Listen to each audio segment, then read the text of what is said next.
पूरा मामला हम आपको जो है बताएंगे, ठीक है। और बने रहिएगा लास्ट तक, ठीक है। और जो लोग चैनल पे हैं तो प्लीज़ चैनल को सब्सक्राइब जरूर कर लें, ठीक है। तो ये मामला जो है पुरानी भर्ती 2011 का है, 72,825 का, ठीक है। तो इसमें जो आरक्षित वर्ग के अभ्यर्थी थे उनकी जो है कट ऑफ जनरल की 105 और 90, ठीक रखी गई थी। चलिए इसमें बताते हैं कि पूरा मामला क्या है। देखिए, परिषदीय प्राथमिक स्कूलों में 2011 में हुई 72,825 प्रशिक्षु शिक्षक भर्ती के अंतर्गत 12,091 चयनित हुए थे, ठीक है। तो चयनितों की सूची को लेकर के 7 साल से अधिक समय से चला आ रहा विवाद अब पूरी तरह से समाप्त हो चुका है। नियुक्ति देने संबंधी एसएलपी सुप्रीम कोर्ट ने सोमवार को खारिज कर दी है। यह एसएलपी 12,091 चयन सूची में शामिल अभ्यर्थियों की ओर से हाईकोर्ट के डबल बेंच के आदेश के खिलाफ दाखिल की गई थी। देखिए, जो हाई कोर्ट था वो डबल बेंच ने आदेश कर दिया था नियुक्ति पत्र देने का, पर उसके बाद सुप्रीम कोर्ट ने रोक लगा दी। अभ्यर्थियों ने पिछले साल याचिका दायर की थी। 12,091 चयन सूची में शामिल कुछ अभ्यर्थियों ने पिछले साल नियुक्ति के लिए सुप्रीम कोर्ट में याचिका दायर की थी, जिस पर सुप्रीम कोर्ट ने कोई सुनवाई नहीं किया था। किए बगैर जो है 27 दिसंबर 2023 की याचिका सुप्रीम कोर्ट को संदर्भित कर दी थी। सुप्रीम कोर्ट ने अभ्यर्थियों को हाई कोर्ट में अपनी बात रखने को कहा था। हाई कोर्ट ने सुनवाई के दौरान सिंगल बेंच ने 12 जनवरी 2024 को कहा था कि जिसकी काउंसलिंग न हुई हो उनकी काउंसलिंग कराते हुए नियुक्ति पत्र जारी किया जाए। इसके खिलाफ राज्य सरकार की स्पेशल अपील पर हाई कोर्ट की डबल बेंच ने 16 अप्रैल की एकल पीठ ने आदेश को यह कहते हुए रद्द कर दिया था कि नियुक्ति प्रक्रिया शुरू होने के 13 साल बाद काउंसलिंग कराने का आदेश नहीं दिया जा सकता।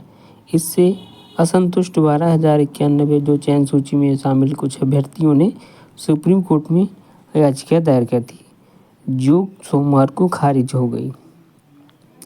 देखिए, 2011 की जो 72,825 जो प्रशिक्षु शिक्षक जो भर्ती में विभिन्न जिलों में काउंसलिंग के बावजूद जो न्यूनतम कट ऑफ था, यानी आरक्षित 105 और आरक्षित वर्ग के अभ्यर्थी जो 90 अंक जो लाए थे टीईटी मार्क्स में, ठीक है, उनसे अधिक पाने वाले कई अभ्यर्थियों का चयन हो गया था, ठीक है। ये बात सत्य भी है कि उनसे कम जो मार्क्स आए थे उनका भी चयन हो गया था, और इस वजह से जो पात्र अभ्यर्थी थे वो रह गए थे।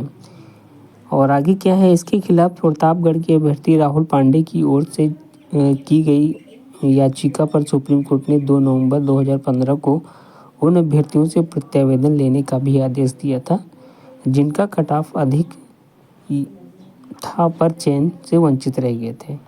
कोर्ट के आदेश पर लगभग 75,000 अभ्यर्थियों ने प्रत्यावेदन किया था, जिसमें से 12,091 को पात्र बताते हुए बेसिक शिक्षा परिषद ने उनकी सूची जारी की थी। तो ये थी 12,091 का मामला, ठीक है। इस तरीके से जो बेरोजगारों का जो पैसा है, ठीक है, वो सरकारें किस तरीके से लूट रही हैं ये तो आप जानते ही हैं, सभी लोग जानते हैं जो भी बेचारे बीएड बीटीसी करके रखे हैं, ठीक है। तो ये मामला बहुत पुराना है, ठीक है। इसमें ऐसे लोगों का चयन हो गया था जो टीटी में फेल थे उस समय, ठीक है, और उन लोगों का चयन हो गया था। एक और विज्ञापन आया था 7/12/12 का, इसी का रिपीट वो विज्ञापन था। उसमें लगभग 3 अरब रुपए गवर्नमेंट के पास अब आज भी जमा है, उसका कुछ नहीं हुआ।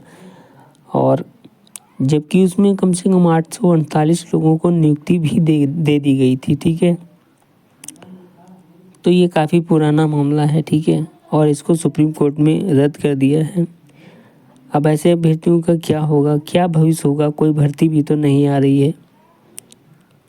अगर कोई भर्ती आती तो बेचारे कम से कम दूसरी भर्ती में तो ट्राई कर लेते, लेकिन तब से कोई भर्ती भी नहीं आई है, और आई भी है तो उसमें ज़्यादातर बीटीसी वालों का जो है किया गया है, और शिक्षा मित्रों के लिए जो आरक्षण उसमें था तो बीएड वाले अभ्यर्थियों को बहुत ही कम चांस मिला है। उम्मीद करते हैं आगे सरकार कुछ ऐसा करे, ठीक है, ताकि बीएड अभ्यर्थियों को भी चांस मिले।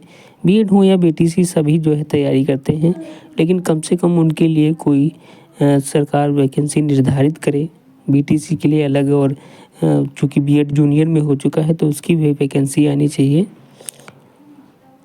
उम्मीद करते हैं आपको जानकारी अच्छी लगी होगी। जानकारी अच्छी लगी हो तो प्लीज़ चैनल को लाइक शेयर सब्सक्राइब करें। मिलते हैं नेक्स्ट वीडियो में नेक्स्ट अपडेट के साथ, तब तक जय हिंद।